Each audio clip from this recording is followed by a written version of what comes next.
Picture this. You wake up to what seems like a perfect summer morning in 79 AD. The birds are singing.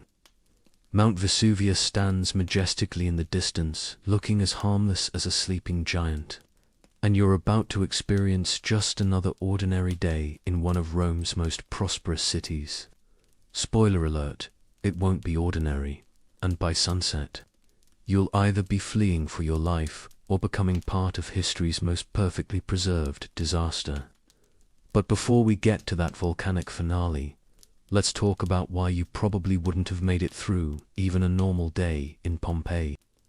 Welcome to Boring History for Sleep, where we explore the fascinating and often uncomfortable realities of the past. I'm your host, and tonight we're taking a journey back nearly 2,000 years to walk the stone streets of Pompeii. Before we begin this exploration into daily life in this doomed city, go ahead and turn those lights down, maybe put on a fan for that gentle background hum, and settle in for a long, detailed journey through time.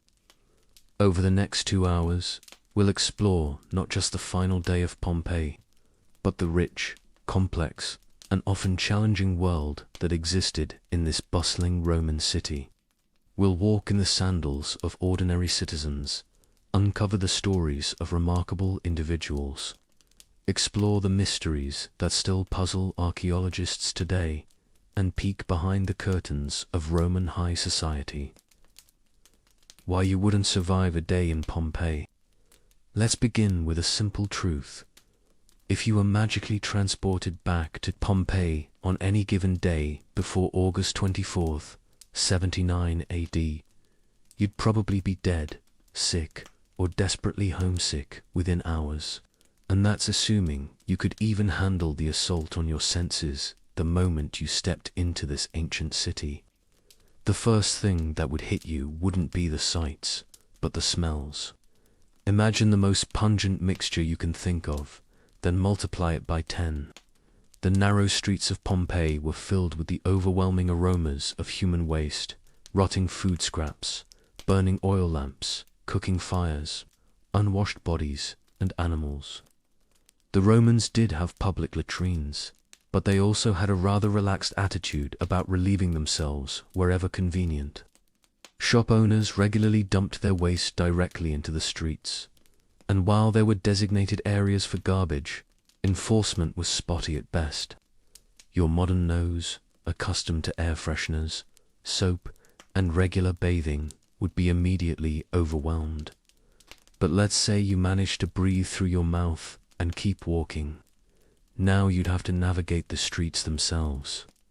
And this is where your modern assumptions about urban planning would get you into serious trouble. The streets of Pompeii weren't designed for comfort or ease of travel. They were narrow, made of large, uneven volcanic stones that would be torture for anyone wearing modern footwear. These stones were intentionally raised and irregular to help cartwheels grip and to create channels for water runoff during the frequent rains. But for pedestrians, especially those not wearing proper Roman sandals with thick soles, every step would be precarious. And speaking of water runoff, let's talk about Pompeii's relationship with water and waste management, because this is where your modern sensibilities would truly be tested. The city did have an advanced aqueduct system that brought fresh water from the mountains, feeding public fountains throughout the city. However, most private homes didn't have running water.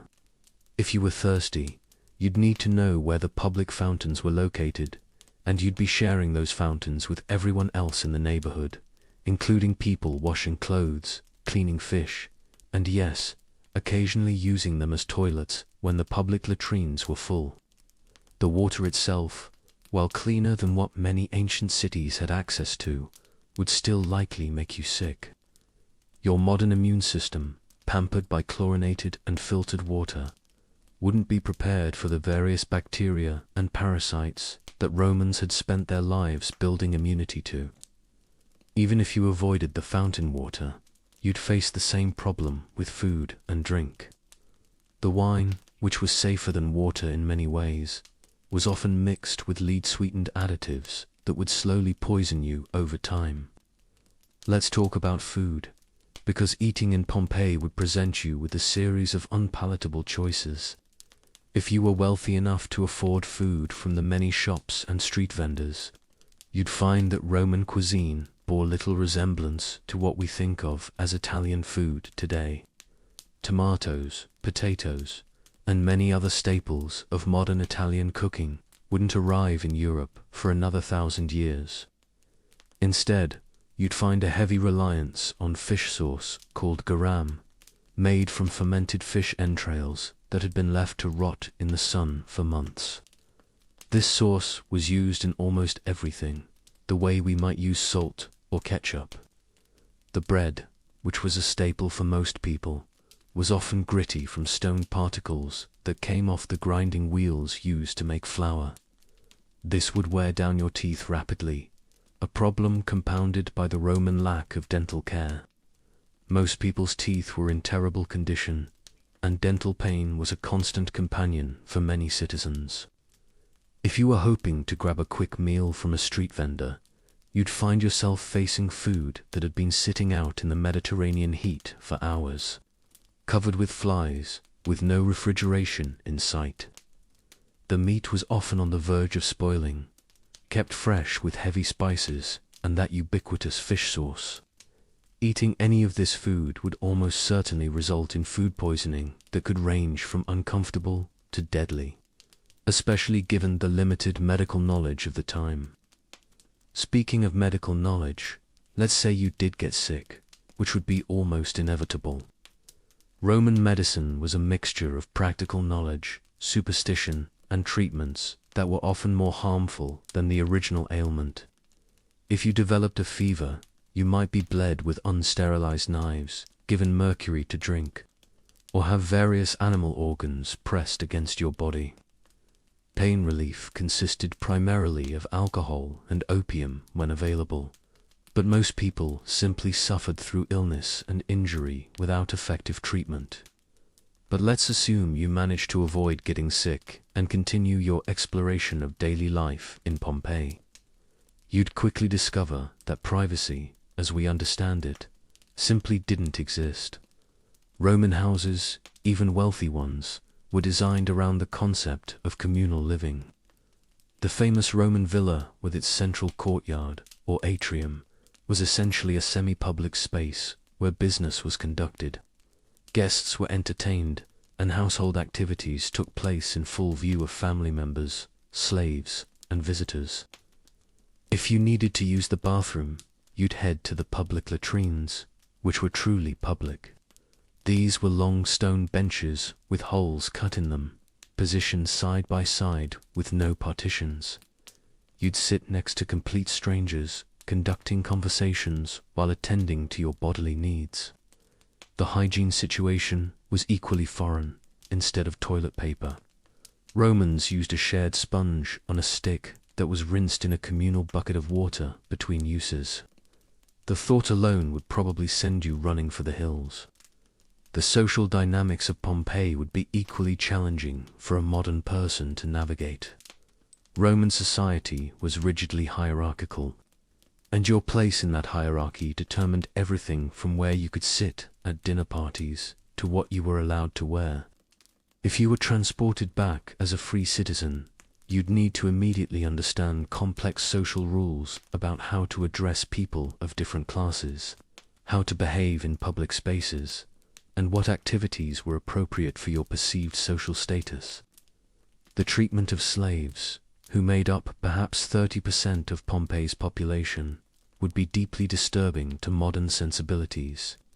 Slaves could be bought, sold, beaten, or killed at their owner's whim.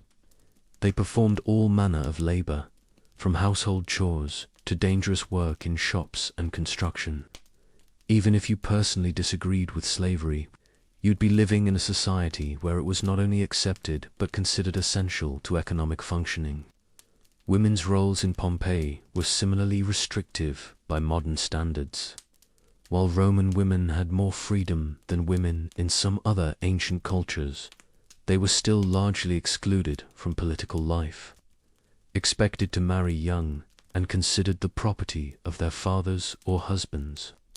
If you were a woman transported back to Pompeii, you'd find your movements restricted, your legal rights limited, and your social interactions carefully regulated.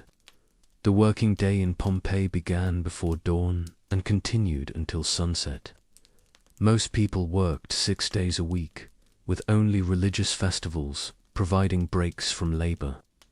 The work itself was physically demanding and often dangerous. Bakers worked in extreme heat next to large ovens, metal workers dealt with toxic fumes and burns, and construction workers labored without safety equipment on buildings that regularly collapsed. Even entertainment, which might seem like a respite from the hardships of daily life, often involved activities that would horrify modern audiences.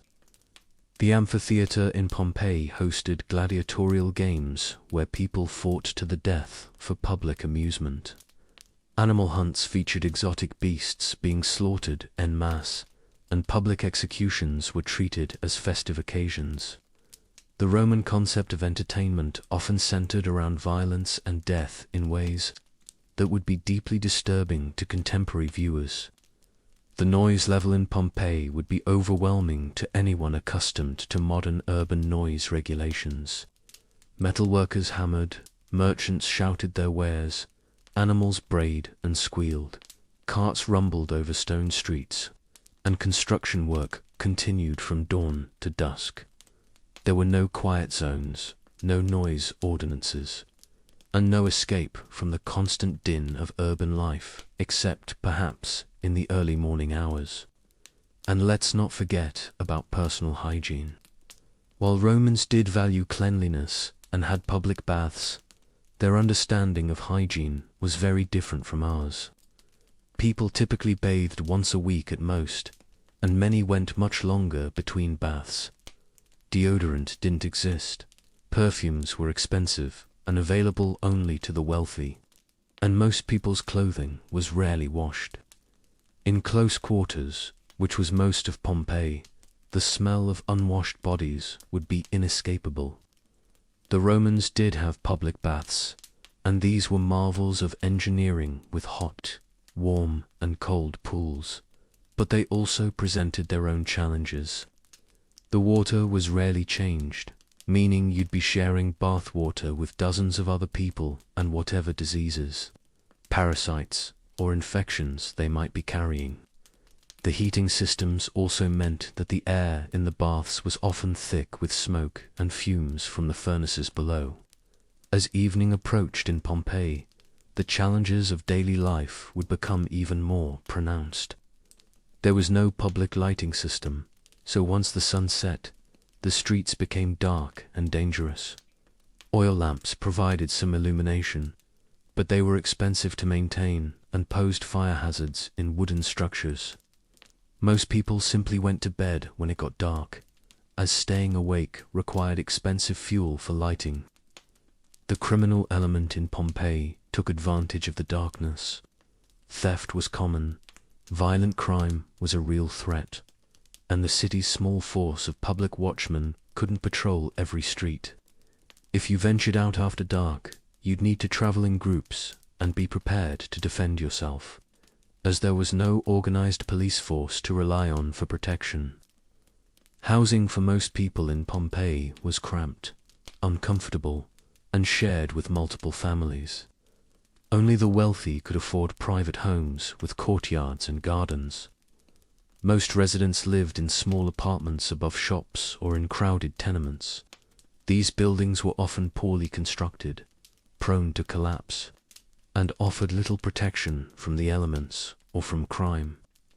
So there you have it, the reality of why you wouldn't survive a day in Pompeii, even on a normal day when mountains weren't exploding. Between the assault on your senses, the constant threat to your health, the social complexities you'd need to navigate, and the physical hardships of daily life, you'd probably be begging to return to your modern world within hours of arrival. But before we move on to our next segment, let me ask you, our wonderful listeners, to check in with us. Where are you listening from tonight? What time is it in your part of the world? If you're truly enjoying these boring history stories that help you drift off to sleep, please consider giving us a like and subscribing to the channel. Also, drop a comment letting us know what historical topic you'd like us to explore next, or just say hello and let us know you're there. You're all such an important part of our growing community, and we're grateful for your continued support. Thank you for being part of our little corner of the internet, where we explore the fascinating and often uncomfortable realities of the past. The clothing you'd wear in Pompeii would present another series of uncomfortable realities. Roman clothing was designed more for social signaling than comfort or practicality. The basic garment for men was the tunic, essentially a long shirt that reached the knees, made from rough wool or linen that would feel scratchy and uncomfortable against skin accustomed to modern fabrics. Over this, citizens would wear a toga for formal occasions, which was an enormous semicircular piece of cloth that required careful draping and constant adjustment to maintain its proper appearance. The toga wasn't just clothing, it was a symbol of Roman citizenship, and wearing it incorrectly could result in social embarrassment or even legal consequences. The process of putting on a toga properly required assistance from slaves or family members, and once on, it severely restricted your movement. You couldn't run, climb, or perform manual labor while wearing a toga, which is why many working-class Romans simply went without them, except during formal occasions, despite legal requirements. Women's clothing was equally restrictive, consisting of long tunics called stolas that dragged on the ground, collecting dirt, waste, and debris from the streets. The elaborate hairstyles popular among Roman women required hours of preparation by skilled slaves, using heated metal tools that frequently caused burns and hair damage. The cosmetics of the time were often toxic, with lead-based face powders and mercury-containing skin lighteners that slowly poisoned those who used them regularly. The economic realities of Pompeii would be equally challenging for a modern person to navigate. The city operated on a complex system of patronage and obligation that governed everything from employment to housing to legal protection. If you weren't born into a wealthy family or didn't have powerful patrons to sponsor you, survival meant accepting a position of dependence that would be psychologically difficult for someone raised with modern concepts of individual autonomy and self-determination. Most people in Pompeii lived hand to mouth, earning just enough each day to buy food for their families. There was no social safety net, no unemployment benefits, no healthcare system for the poor. If you became sick or injured and couldn't work, you and your family would quickly face starvation. The elderly and disabled relied entirely on family support or charity, and those without either often ended up begging in the streets or selling themselves into slavery for basic survival. The religious practices of Pompeii would also present significant cultural shock for modern visitors. The Romans were polytheistic, worshipping dozens of different gods and goddesses, each with their own specific rituals, requirements, and taboos. Religious observance wasn't a private matter of personal faith, but a public duty essential to maintaining the favor of the gods for the entire community. Failure to participate properly in religious festivals and ceremonies was considered not just impious, but dangerous to everyone around you. Animal sacrifice was a central part of Roman religious practice, with lambs, goats, pigs, and bulls regularly slaughtered on temple altars as offerings to the gods.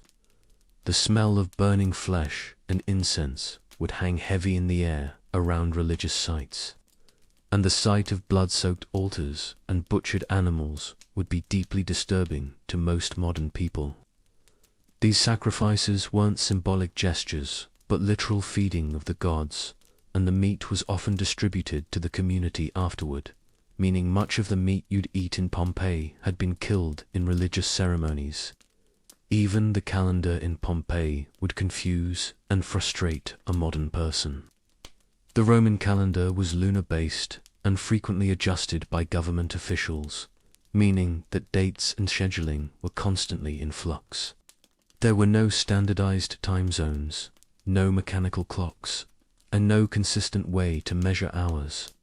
Time was tracked by the position of the sun, with the day divided into 12 hours of varying length depending on the season.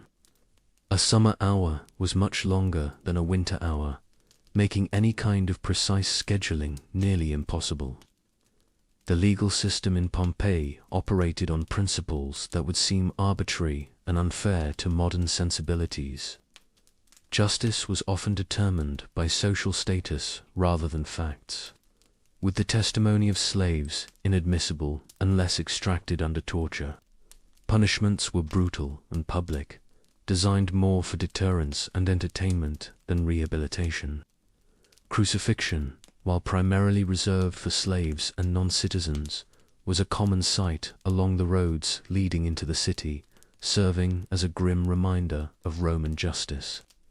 Up next, we'll explore the story of Pliny the Younger, whose eyewitness account of Vesuvius's eruption gives us our most detailed picture of that catastrophic day. We'll follow his journey from curious observer to desperate survivor, and discover how his letters became one of history's most important primary sources about natural disasters. Pliny the Younger and the Day the World Changed. Now that we've explored the harsh realities of daily life in Pompeii, let's turn our attention to one of history's most remarkable eyewitness accounts of natural disaster. This is the story of Gaius Plinius Caecilius Secundus, better known as Pliny the Younger, a 17-year-old Roman who would become our most important source for understanding what actually happened on August 24, 79 AD, when Mount Vesuvius awakened from its long slumber. Pliny the Younger wasn't in Pompeii when the mountain exploded. He was across the Bay of Naples in Misenum, about 20 miles away, staying with his uncle, Pliny the Elder, who commanded the Roman fleet stationed there. This distance, which initially seemed like safety, would prove to be the perfect vantage point for observing one of history's most catastrophic volcanic eruptions. More importantly, young Pliny possessed something that most Romans of his time lacked: the education, literary skill, and presence of mind to document what he witnessed in vivid detail. To understand the significance of Pliny's account, we need to first understand who he was and the world he inhabited. Born into a wealthy family in northern Italy around 61 AD, Pliny the Younger was part of Rome's educated elite. His father died when he was young, and he was adopted and raised by his uncle, Pliny the Elder, one of Rome's most famous scholars and naturalists. The elder Pliny was the author of the massive Natural History, a 37-volume encyclopedia that attempted to catalogue all known knowledge about the natural world. This scholarly household shaped young Pliny's character in ways that would prove crucial on that fateful day in August. Unlike most Romans, who viewed natural phenomena through the lens of religious superstition and divine intervention, the Pliny family approached the world with scientific curiosity. They were observers, recorders, and analyzers of natural events. This intellectual foundation would enable young Pliny to maintain remarkable composure and attention to detail, even as the world seemed to be ending around him. The morning of August 24th began like any other for the Pliny household in Misenum. The uncle was working on his scholarly writings, young Pliny was likely engaged in his studies, and the naval base was conducting its routine operations.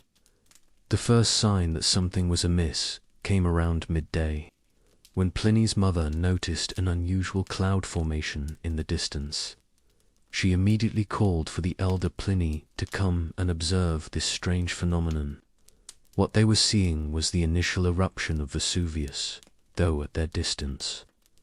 It appeared as what young Pliny would later describe as a cloud like an umbrella pine tree. This wasn't just any cloud, it was a massive column of ash, pumice, and volcanic debris shooting up from the mountain at incredible speed, reaching heights that modern volcanologists estimate at over 20 miles into the atmosphere. The sight was both beautiful and terrifying, unlike anything any of them had ever witnessed. The elder Pliny's response to this extraordinary sight reveals much about Roman scientific thinking and the character of the man who had raised young Pliny, rather than viewing the eruption as a divine omen or cause for immediate flight. The elder Pliny saw it as a unique opportunity for scientific observation. Here was a chance to witness and study a natural phenomenon that few humans had ever seen. Despite the obvious danger, he decided to sail across the bay to get a closer look at the eruption and to collect samples and observations for his natural history research. Young Pliny was invited to accompany his uncle on this scientific expedition, but he chose to remain behind to continue his studies. This decision, which might seem mundane at the time, would prove to be life-saving. Had he gone with his uncle, we would have lost not only one of our most important historical witnesses, but also one of Rome's greatest future orators and writers. The elder Pliny would never return from his scientific mission, becoming one of the eruption's most famous victims, suffocated by the toxic gases while trying to observe and document the disaster. As his uncle sailed away toward danger, young Pliny remained in Misenum, initially continuing with his daily routine. This detail tells us something important about how natural disasters unfold in human perception. Even when confronted with unprecedented events, people often struggle to immediately grasp their full significance. Young Pliny continued reading, taking notes, and going about his normal activities, even as the most destructive volcanic eruption in recorded European history was unfolding across the bay. But as the hours passed, it became impossible to ignore the magnitude of what was happening. The cloud from Vesuvius continued to grow, spreading across the sky like a giant umbrella that blocked out the sun. Ash began to fall in Misenum, at first lightly, like a strange grey snow, but gradually becoming heavier and more concerning. The sea began to behave strangely, with unusual waves and sudden retreats that left fish stranded on the beaches. By evening, the situation had become undeniably dire. The ashfall was heavy enough to accumulate on buildings, threatening to cause roofs to collapse under the weight. More frightening still were the earth tremors that had been ongoing for days, but were now becoming more violent and frequent. Buildings in Misenum, though built to Roman engineering standards, began to sway and crack. The normally reliable structures that represented Roman civilization and order were proving vulnerable to the forces that Vesuvius was unleashing. Young Pliny's account of that night reveals both his remarkable composure and his keen observational skills. While most people around him were panicking, praying to the gods, or fleeing in terror, he was taking mental notes about the sequence of events, the behavior of different groups of people, and the specific details of how the disaster was unfolding. He noted how the darkness was unlike anything he had experienced. Not the familiar darkness of night, but something far more oppressive and unnatural. The darkness was so complete that torches and lamps barely penetrated it. The air itself seemed thick and choking, filled with ash particles that made breathing difficult and left everything covered in a fine grey dust. People stumbled through the streets, calling out for family members they couldn't see, bumping into buildings and each other in the confusion. The sounds of the city, normally so familiar and reassuring, became alien and frightening in the unnatural twilight. What makes Pliny's account so valuable is his attention to human behavior during the crisis. He observed how different people responded to the unprecedented situation. Some Romans maintained their dignity and tried to follow normal social protocols, even as their world collapsed around them. Others abandoned all social conventions, pushing and shoving to escape or secure resources for survival. Some turned to religious devotion, making offerings to the gods and begging for divine intervention, while others seemed to lose all faith and gave in to despair. Pliny also recorded the practical challenges that the eruption created. The ash fall made travel extremely difficult, as roads became clogged with the accumulating debris.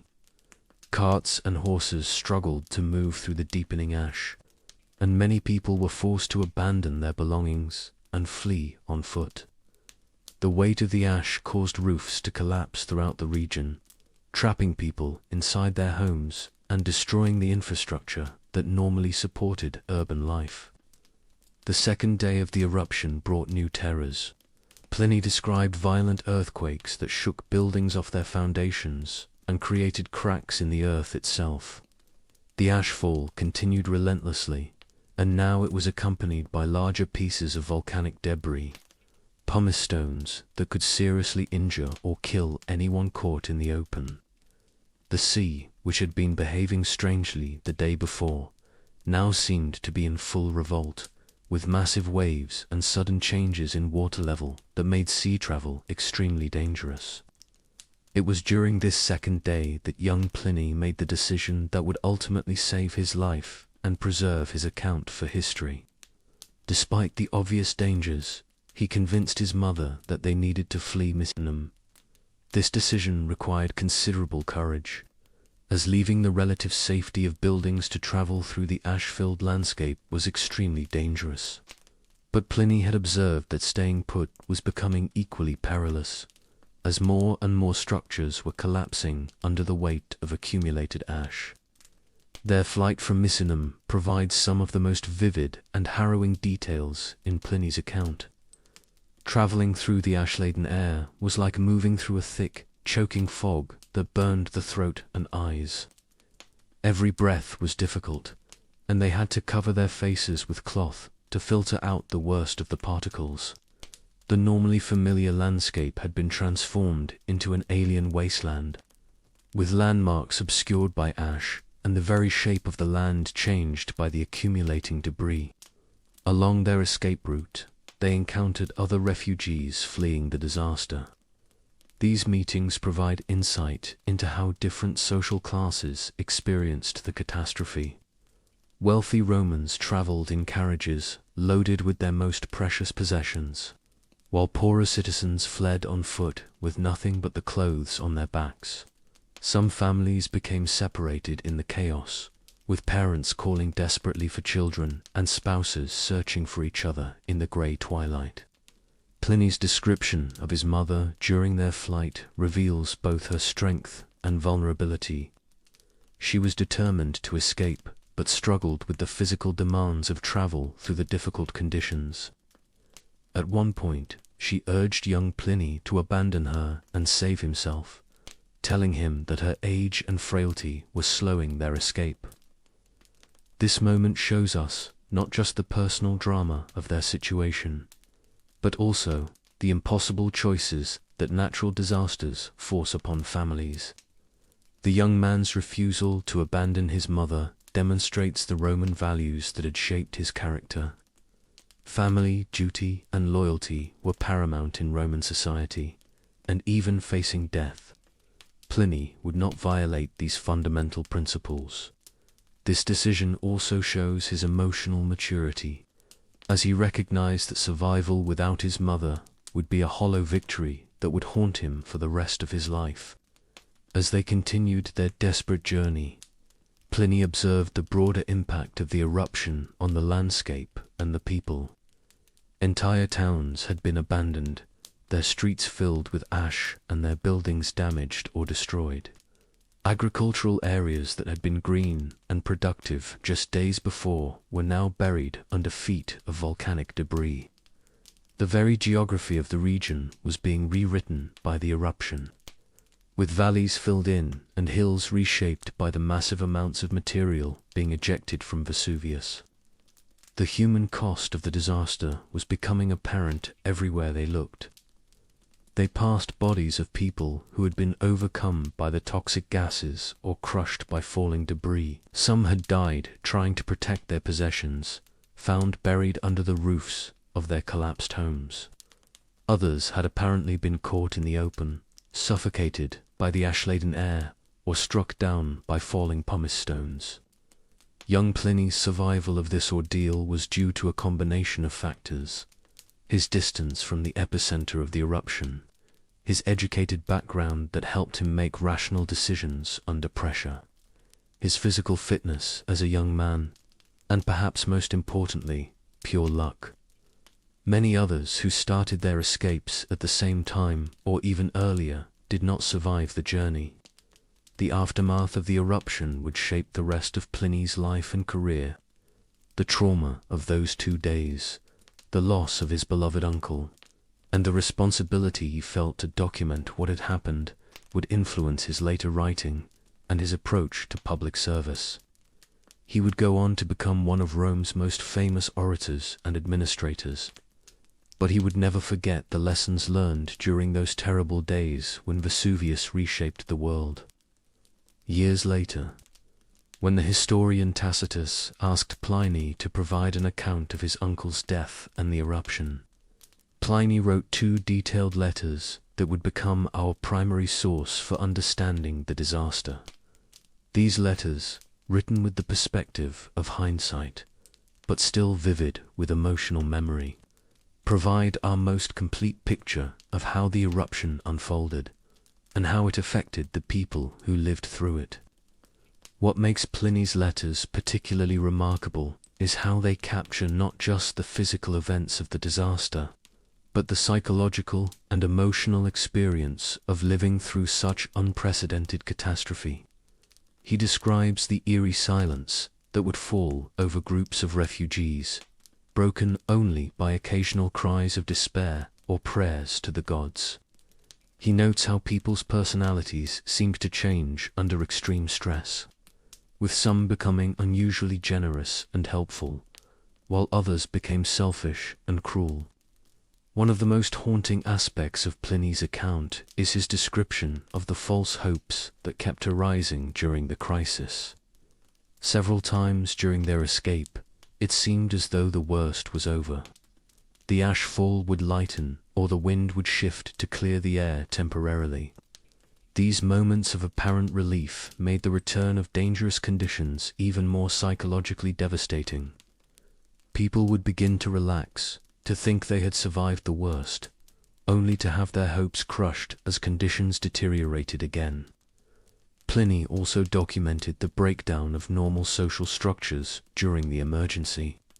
Slaves abandoned their masters, soldiers deserted their posts, and religious officials fled from temples, leaving sacred fires unattended. The rigid hierarchy that normally governed Roman society became meaningless when survival was at stake. Wealthy patricians found themselves begging for help from common citizens, who had managed to secure boats or carts for evacuation. The young writer was particularly struck by how the disaster affected different age groups. Children, he observed, seemed almost to adapt more quickly to the strange circumstances, treating the ash fall as a kind of game until the real danger became apparent. The elderly, meanwhile, were often the first to give up hope, many choosing to remain in their homes rather than attempt the difficult journey to safety. Middle-aged adults seemed caught between caring for both the young and old, making impossible decisions about who could be saved. Perhaps most remarkably, Pliny recorded conversations and interactions that reveal how Romans tried to maintain their cultural identity even in the face of annihilation. People continued to observe social courtesies, addressing each other by proper titles and following protocols for precedence even while fleeing for their lives. Some merchants attempted to continue business transactions, selling food and transport at inflated prices to desperate refugees. Others demonstrated extraordinary generosity, sharing their resources freely with strangers. The religious dimension of the disaster also features prominently in Pliny's account. He describes how various groups interpreted the eruption through different theological lenses. Some saw it as punishment from the gods for Roman moral corruption, others as a sign of divine favor toward those who would survive, and still others as evidence that the gods had abandoned humanity entirely. These competing interpretations led to conflicts among refugees, with some groups refusing to travel with others whom they believed were cursed or responsible for bringing divine wrath. Pliny's attention to these human details, combined with his precise observations of the natural phenomena, creates a uniquely complete picture of how ancient people experienced and understood catastrophic events. His account bridges the gap between the scientific and the human, showing us not just what happened during the eruption, but what it felt like to live through it as a thinking, feeling person trying to make sense of an incomprehensible situation. The significance of Pliny's account extends far beyond its historical value. His detailed observations of the eruption's progression, the behavior of the volcanic column, and the pattern of ashfall have helped modern volcanologists understand how such eruptions develop and spread. The type of explosive volcanic eruption that destroyed Pompeii is now called a Plinian eruption, in honor of his uncle, but it could just as easily be named for the younger Pliny, whose careful observations and literary skill preserved the details for posterity. In our next segment, we'll explore one of Pompeii's greatest mysteries, the Villa of the Papyri, and its incredible library of ancient texts, many of which remain unread to this day. We'll journey through the archaeological discoveries that have revealed glimpses of ancient knowledge that was thought lost forever, and examine the cutting-edge technology being used to unlock secrets that have been buried for nearly 2,000 years. The Villa of the Papyri and its secrets, as we transition from the human drama of survival to the mysteries that still puzzle archaeologists today. We encounter one of the most tantalizing discoveries in the history of classical archaeology. Hidden beneath layers of volcanic debris in the town of Herculaneum, Vesuvius's other major victim, lies a villa that has captivated scholars for over 2 centuries. This is the Villa of the Papyri, a luxury residence that housed what may have been the ancient world's most extensive private library, containing works that could revolutionize our understanding of classical philosophy, literature, and science. The story of this archaeological treasure begins not with modern excavation techniques, but with a chance discovery in 1750 by a peasant digging a well. What he found were fragments of ancient statues, which led to the attention of Carl Weber, a Swiss engineer working for the King of Naples. Weber began systematic excavation using the tunnel mining techniques of the time, boring horizontal shafts through the hardened volcanic material that had entombed the villa for nearly 17 centuries. What Weber and his team discovered defied all expectations of what an ancient Roman villa should contain. This wasn't just a luxurious residence decorated with beautiful frescoes and mosaics. Instead, they found room after room filled with charred, cylindrical objects that initially puzzled the excavators. These blackened cylinders, which looked more like pieces of charcoal than anything recognizable, turned out to be papyrus scrolls, over 1,800 of them, carbonized by the intense heat of the volcanic gases that had swept through Herculaneum. The Villa of the Papyri represented something unprecedented in archaeological discovery.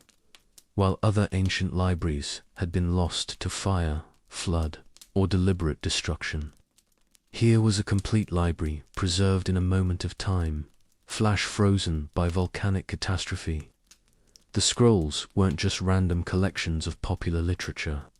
They represented a carefully curated philosophical library that appeared to focus primarily on Epicurean philosophy, a school of thought that emphasized the pursuit of happiness through the avoidance of pain and the cultivation of friendship and intellectual pleasure. The mystery deepens when we consider the villa's probable owner. Based on the philosophical content of the library and historical records, scholars believe the villa belonged to Lucius Calpurnius Piso Caseninus, Julius Caesar's father-in-law and a patron of Greek philosophers. Piso was known to have supported Greek intellectuals in Rome, and his villa appears to have served as a kind of philosophical retreat where scholars could work and study away from the political turmoil of Roman public life. But identifying the owner is just the beginning of the mysteries surrounding this remarkable site. The architectural layout of the villa itself tells a story of unprecedented luxury and intellectual sophistication. The building stretched for over 800 feet along the ancient coastline, with multiple levels terraced down toward the sea. The villa contained not just residential quarters and gardens, but spaces specifically designed for scholarly work, including what appears to have been a scriptorium where scribes could copy manuscripts, and reading rooms with carefully designed lighting for studying texts. The art collection found throughout the villa was equally extraordinary.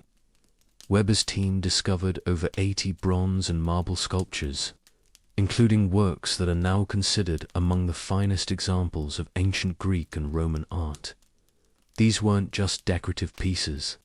They were carefully chosen works that reflected the philosophical interests of the villa's inhabitants. Many of the sculptures depicted Greek philosophers, poets, and dramatists, creating an environment that celebrated intellectual achievement and cultural refinement. Among the most famous pieces recovered from the villa are the bronze sculptures known as the Herculaneum runners, dynamic figures captured in motion that demonstrate the highest levels of ancient artistic skill. There were also portrait busts that may represent the villa's owner and his family, as well as idealized representations of Greek literary figures. The arrangement of these artworks throughout the villa created a kind of intellectual landscape, where residents and visitors would be constantly reminded of the great thinkers and writers of the past.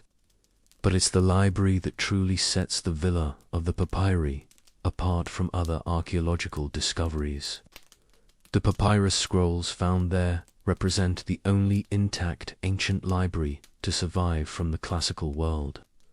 While we have fragments and copies of ancient texts from other sources, here we have an entire collection as it existed in the 1st century AD, complete with works that are otherwise completely unknown to modern scholarship. The process of studying these carbonized scrolls has proven to be one of archaeology's greatest challenges. The volcanic heat didn't burn the papyri, but it did transform them into something resembling charcoal. Early attempts to unroll the scrolls often resulted in their complete destruction, as the carbonized material would crumble to dust at the slightest touch. For decades, scholars could only dream about what knowledge might be contained within these fragile cylinders. The first breakthrough came in the 18th century when Antonio Piaggio, a Vatican librarian, developed a machine that could slowly and carefully unroll the scrolls using a system of weights and silk threads. This painstaking process could take months to unroll a single scroll, and even then, the results were often illegible fragments that required expert knowledge of ancient Greek and Latin paleography to decipher. What they found in those early attempts to read the scrolls was both thrilling and frustrating. The legible texts revealed works by Philodemus of Gadara, an Epicurean philosopher who had been virtually unknown before the discovery.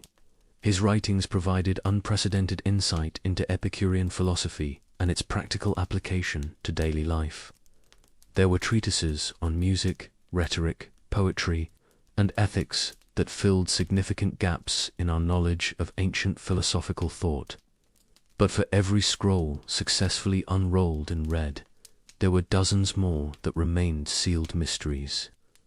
The carbonized papyrus was simply too fragile to survive the mechanical, unrolling process, and scholars were forced to accept that much of the library's contents might remain forever inaccessible.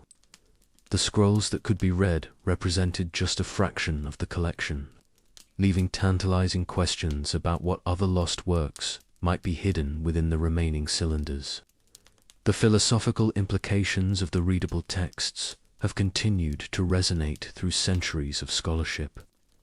The Epicurean works found in the villa challenged common misconceptions about this ancient school of thought. Rather than promoting simple hedonism, as many had assumed, the philosophical texts revealed a sophisticated ethical system focused on achieving genuine happiness through rational thinking, meaningful relationships, and freedom from unnecessary desires and fears.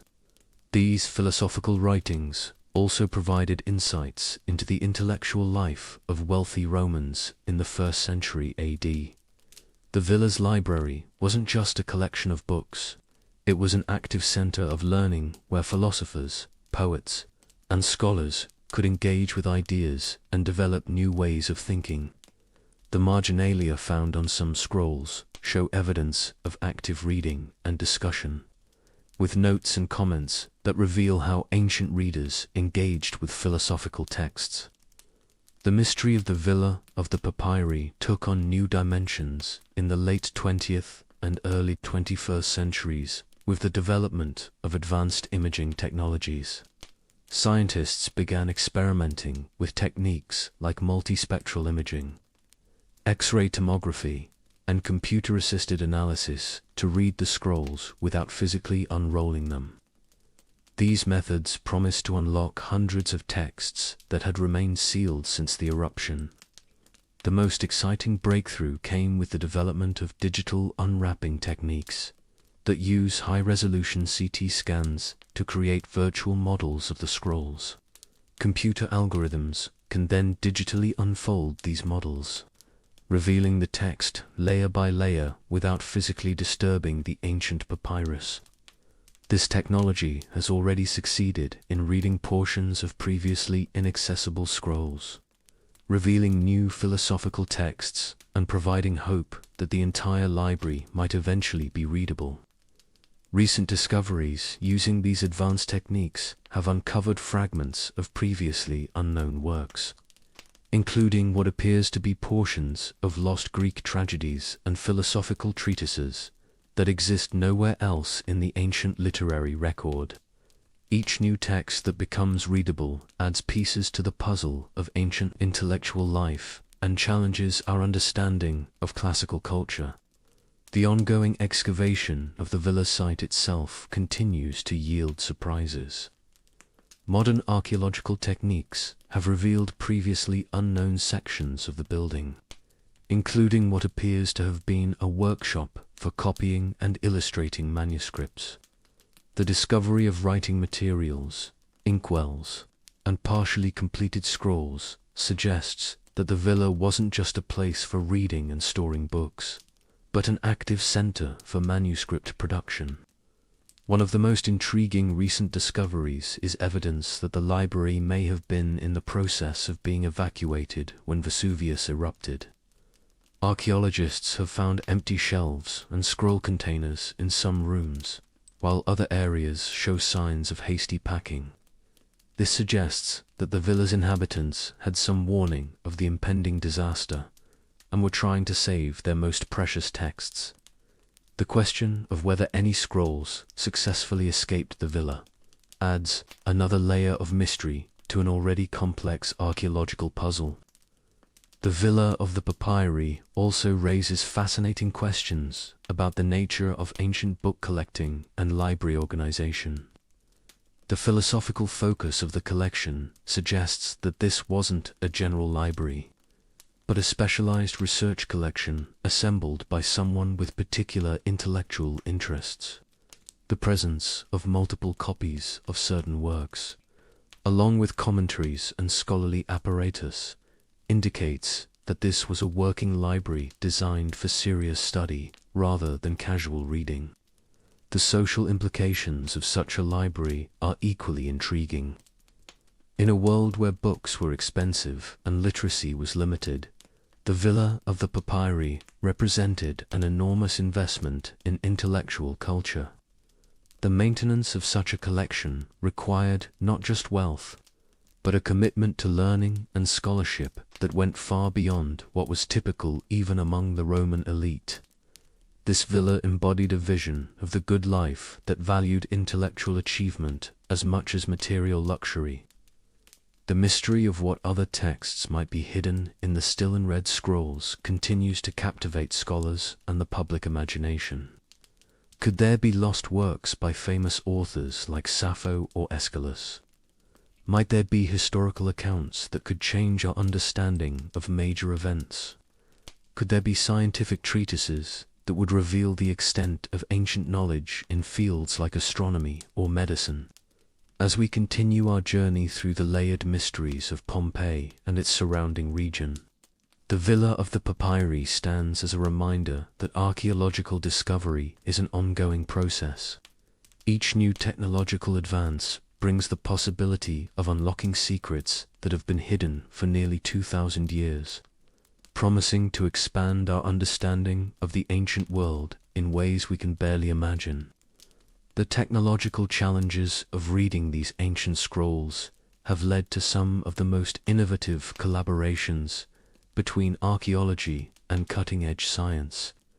The Vesuvius Challenge, launched in 2023, offered substantial prizes for anyone who could use artificial intelligence and machine learning to decode portions of the unopened scrolls. This competition brought together computer scientists, classicists, and imaging specialists from around the world, creating a new model for how archaeological mysteries might be solved in the digital age. The first major breakthrough in the Vesuvius Challenge came when researchers successfully used machine learning algorithms to identify and read Greek text from CT scan data of unopened scrolls.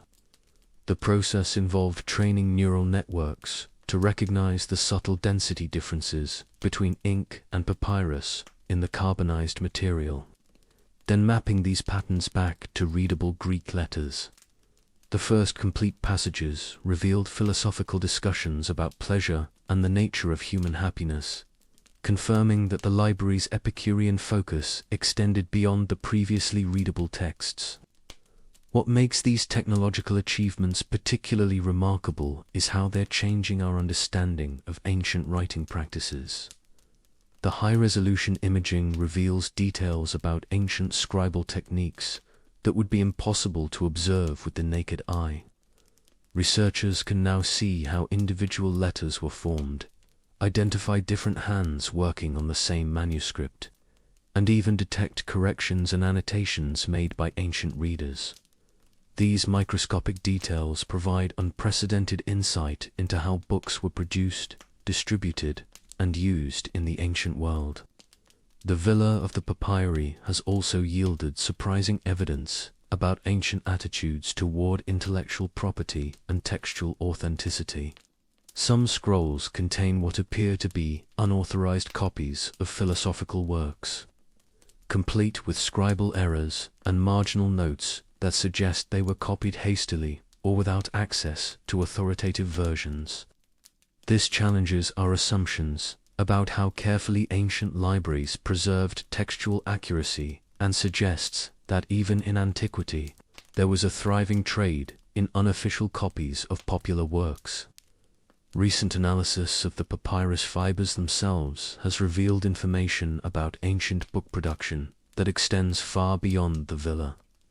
The papyrus used in different scrolls came from various regions of Egypt, indicating a complex international trade in writing materials. Some scrolls were made from high-quality papyrus that would have been extremely expensive, while others used cheaper materials that suggest they were working copies rather than presentation manuscripts. This evidence points to a sophisticated economy built around book production and distribution throughout the Roman Empire.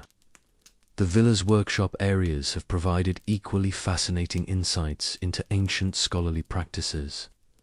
Archaeologists have found evidence of different stages of manuscript production, from the initial copying of texts to the addition of illustrations and decorative elements. The presence of multiple incomplete copies of the same work suggests that the villa operated as a kind of publishing house, producing copies of important philosophical works for distribution to other libraries and scholars. One of the most intriguing discoveries in the workshop areas is evidence of experimental writing techniques.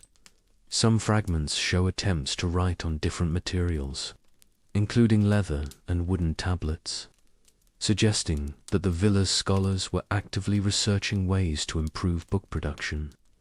There are also examples of what appear to be shorthand notation systems, indicating that ancient scholars had developed sophisticated methods for taking notes and organizing information. The library's organization system reveals sophisticated cataloging methods that predate modern library science by nearly 2 millennia. Scrolls were stored in specific containers marked with identifying tags, and there's evidence of a systematic arrangement based on author, subject matter, and perhaps even the physical condition of individual manuscripts. This level of organization suggests that the library was designed for serious research rather than casual browsing, and that its users needed to be able to locate specific texts quickly and efficiently. The social network implied by the villa's contents extends far beyond its immediate inhabitants. The library contains works by authors from across the Mediterranean world, suggesting active correspondence and exchange with other scholarly centers. Some texts include personal dedications and notes that reveal connections between the villa's owner and philosophers working in Athens, Alexandria, and other major intellectual centers.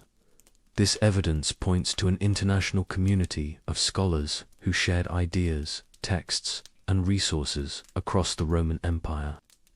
The preservation of this intellectual network in volcanic ash provides a unique snapshot of how knowledge was created, preserved, and transmitted in the ancient world. Unlike literary works that survive because they were repeatedly copied through the medieval period, the Villa of the Papyri represents a moment frozen in time, showing us exactly what texts were being read and studied by a particular community of scholars at a specific historical moment. In our final segment, we'll explore the other side of Roman society, examining the luxurious lifestyle of Pompeii's elite through their magnificent houses, elaborate dining customs, and sophisticated entertainment. We'll discover how the wealthy lived in this doomed city, and explore the stark contrasts between their world of privilege and the harsh realities we explored in our first segment. Living like Roman aristocracy. As we reach the final portion of our nocturnal journey through ancient Pompeii, it's time to explore a dramatically different world from the harsh realities we discovered in our opening segment. While common citizens struggled with dangerous streets, contaminated water, and crushing poverty, Pompeii's elite inhabited a realm of extraordinary luxury that would impress even by modern standards. This is the story of how the wealthy lived in Rome's pleasure city, where money could buy not just comfort and safety, but access to a lifestyle of almost unimaginable indulgence. To understand elite life in Pompeii, we must first appreciate the stark economic inequality that defined Roman society. While a common laborer might earn just enough denarii each day to buy bread for his family, wealthy citizens possessed fortunes measured in millions of sestertii. This wasn't just a difference in income, it was a completely different relationship with the material world. Where common people worried about survival, the elite concerned themselves with achieving ever more refined forms of pleasure and social distinction. The houses of Pompeii's wealthy were architectural marvels that showcased both Roman engineering prowess and aesthetic sophistication. Take, for example, the House of the Faun, one of Pompeii's largest and most luxurious residences, covering nearly 32,000 square feet. This mansion wasn't just a home. It was a statement of power and cultural refinement that announced its owner's status to everyone who entered. The house took its name from a bronze sculpture of a dancing faun that greeted visitors in the impluvium, the central courtyard where rainwater was collected in an elegant pool surrounded by columns. The architectural layout of these elite homes reflected a sophisticated understanding of how space could be used to create both comfort and social hierarchy. Visitors would enter through a grand atrium designed to impress with its soaring ceilings, elaborate frescoes, and carefully arranged statuary. This wasn't private space in our modern sense, but rather a semi-public area where the master of the house would conduct business, receive clients, and display his wealth and taste to the broader community. Beyond the public areas lay progressively more private spaces, culminating in beautifully appointed bedrooms, private dining areas, and often elaborate garden spaces that served as outdoor rooms. These gardens weren't simple flower beds, but carefully designed landscapes complete with fountains, sculptures, and exotic plants imported from across the Mediterranean. The wealthy of Pompeii literally lived surrounded by art and beauty, in spaces where every surface was decorated with frescoes, mosaics, or sculptural elements. The domestic technology available to wealthy Romans would have seemed miraculous to common citizens. Elite homes featured sophisticated heating systems called hypocausts, where hot air from furnaces was channeled through hollow spaces in walls and floors, providing central heating that kept houses comfortable even during winter months. Private bathhouses within these mansions offered hot, warm, and cold pools, allowing residents to enjoy the luxury of Roman bathing without venturing to the crowded public facilities used by ordinary citizens. The kitchens in these grand homes were marvels of ancient culinary technology, equipped with multiple ovens, elaborate drainage systems, and storage areas for the exotic ingredients required for aristocratic dining. Wealthy Romans didn't just eat to survive. They turned dining into a sophisticated art form that could occupy entire evenings and demonstrate their cultural refinement to guests and social rivals. Roman elite dining customs, or convivium, transformed meals into elaborate social and cultural events that could last for hours. The dining room, or triclinium, was arranged with couches positioned around low tables, allowing guests to recline while eating in the Greek fashion that Romans had adopted as a mark of sophistication. The arrangement of these couches wasn't random, but followed strict protocols that indicated each guest's social status and relationship to the host. A typical elite dinner party would begin in the late afternoon and continue well into the night, featuring multiple courses that showcased both the host's wealth and the kitchen's culinary sophistication. The first course, called gustatio, consisted of appetizers designed to stimulate the appetite. Eggs, olives, honey-sweetened wine, and various delicacies like dormice stuffed with nuts and honey, or exotic birds prepared with elaborate sauces. These weren't simple snacks, but carefully crafted dishes that announced the culinary journey to come. The main course, or prima mensa, featured elaborate meat and fish preparations that often required hours of preparation and expensive imported ingredients. Wealthy Romans prized foods that were rare, difficult to obtain, or required complex preparation techniques. Peacocks were roasted and then reconstructed with their colorful plumage. Massive fish were prepared whole and decorated with precious spices. And various game animals were stuffed with elaborate mixtures of other meats, fruits, and seasonings. But perhaps even more impressive than the food was the entertainment that accompanied these meals. Wealthy Romans employed musicians, dancers, acrobats, and actors to perform during dinner parties, creating immersive entertainment experiences that could feature everything from classical Greek drama to exotic performers from distant corners of the empire. These weren't background entertainments, but carefully choreographed performances designed to demonstrate the host's cultural sophistication and international connections. The tableware used at these elite gatherings was itself a form of artistic expression and status display. Wealthy Romans dined using silver vessels decorated with elaborate relief sculptures, drank from cups made of precious materials like onyx or crystal, and were served by slaves trained in the complex protocols of aristocratic dining.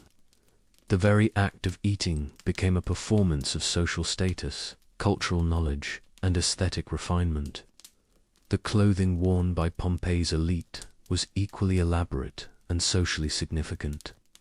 While common citizens wore simple tunics made from rough wool or linen, wealthy Romans dressed in garments made from the finest materials available in the ancient world: silk imported from China, cotton from India, and purple dye extracted from murex shells found in the eastern Mediterranean were combined to create clothing that cost more than most people earned in years.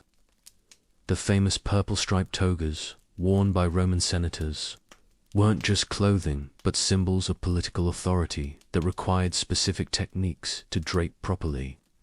The complexity of elite Roman dress meant that wealthy citizens needed slaves specifically trained as personal attendants, or ornatores, who specialized in helping their masters achieve the proper appearance for different social occasions.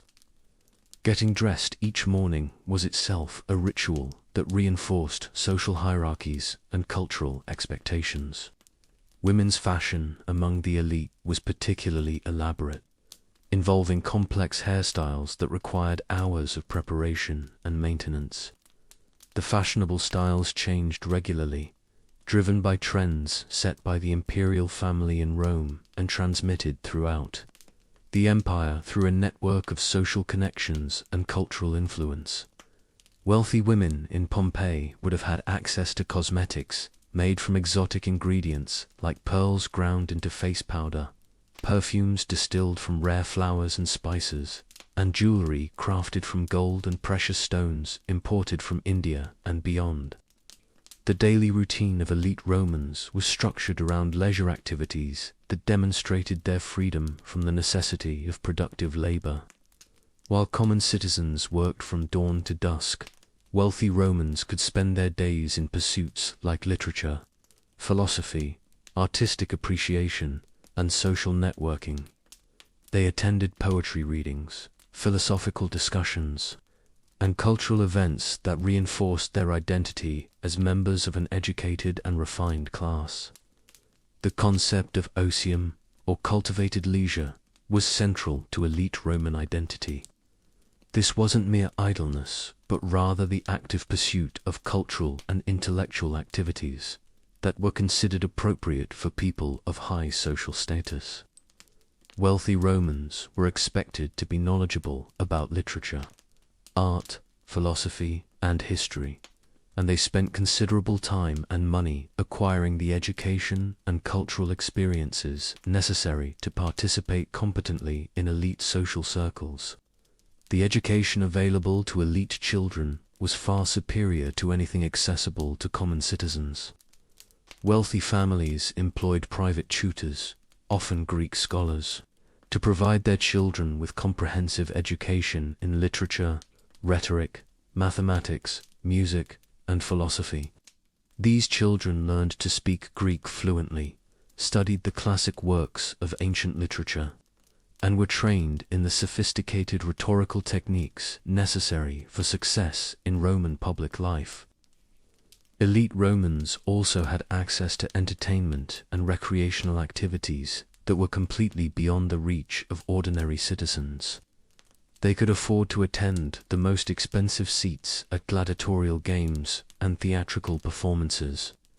They could commission private entertainment for their homes, and they could travel throughout the Mediterranean world for pleasure and cultural enrichment.